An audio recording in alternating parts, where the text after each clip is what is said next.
ನಮ್ಮೊಂದಿಗೆ ಪನ್ನಣ್ಣ ಅವರಿದ್ದಾರೆ ಸರ್. ಈಗ ಇವತ್ತೊಂದು ಹೈಕೋರ್ಟ್ ತೀರ್ಪು ಕೊಟ್ಟಿದೆ ಸರ್, ಏನ್ ಅನ್ಸುತ್ತೆ ಸರ್ ಹೈಕೋರ್ಟ್ ತೀರ್ಪಿನ ಬಗ್ಗೆ?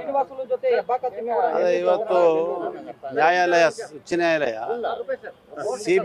ಸಿಬಿಐ ಹಸ್ತಾಂತರ ಮಾಡುವಂತ ಕೋರಿಕೆ ಮತ್ತು ಅವರ ಮನವಿ ಏನಿತ್ತು ಅದನ್ನು ತಿರಸ್ಕರಿಸ್ತಾ ಲೋಕಾಯುಕ್ತ ಸಂಸ್ಥೆ ಏನಿವತ್ತು ತನಿಖೆಯನ್ನು ನಡೆಸ್ತಾ ಇದೆ, ಲೋಕಾಯುಕ್ತ ಪೊಲೀಸ್, ಅದೊಂದು ಸ್ವತಂತ್ರವಾದಂಥ ತನಿಖೆ ಸಂಸ್ಥೆ.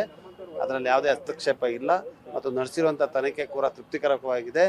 ಮತ್ತು ಇದರಲ್ಲಿ ಸಿಬಿಐಗೆ ಹಸ್ತಾಂತರ ಮಾಡುವಂಥದ್ದು ತನಿಖೆಗೆ, ಮರು ತನಿಖೆಗೆ ಯಾವುದೇ ರೀತಿಯಾದಂಥ ಅಂಶಗಳಿಲ್ಲ ಅಂತ ಹೇಳುವಂತ ಮಾತನ್ನ ಹೇಳಿ ತಿರಸ್ಕರಿಸಿದ್ದಾರೆ. ಸರ್, ಲೋಕಾಯುಕ್ತರ ಪೊಲೀಸರ ಮೇಲೆ ಡೌಟ್ ಪಟ್ಟಿದ್ರು, ಅವರು ತನಿಖೆ ಸರಿಯಾಗಿ ಆಗಲ್ಲ, ಸರ್ಕಾರ ಇಂಪ್ಲೂಯೆನ್ಸ್ ಮಾಡಬಹುದು ಅಂತ ಹೇಳಿ ಸ್ನೇಹಮಯಿ ಕೃಷ್ಣರು ವಾದ ಮಾಡೋರು ಹೇಳಿದ್ರು.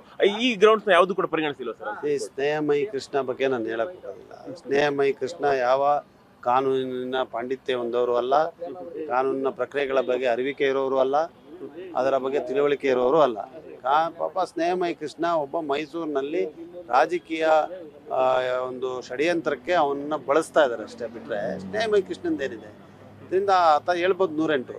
ನ್ಯಾಯಾಲಯ ಏನ್ ಹೇಳಿದೆ ಅದು ಮುಖ್ಯ. ಇವತ್ತು ನ್ಯಾಯಾಲಯ ಇದೊಂದು ಸ್ವತಂತ್ರವಾದಂಥ ಸಂಸ್ಥೆ ಅಂತ ಹೇಳುವಂತ ಮಾತನ್ನ ಸರ್. ಕೇಸ್ ಹಿಂದೆ ಸರ್ ಯಾರಿದ್ದಾರೆ, ರಾಜಕೀಯವಾಗಿ ಪ್ರಯತ್ನ ಇದೆಯಲ್ಲ ಸರ್?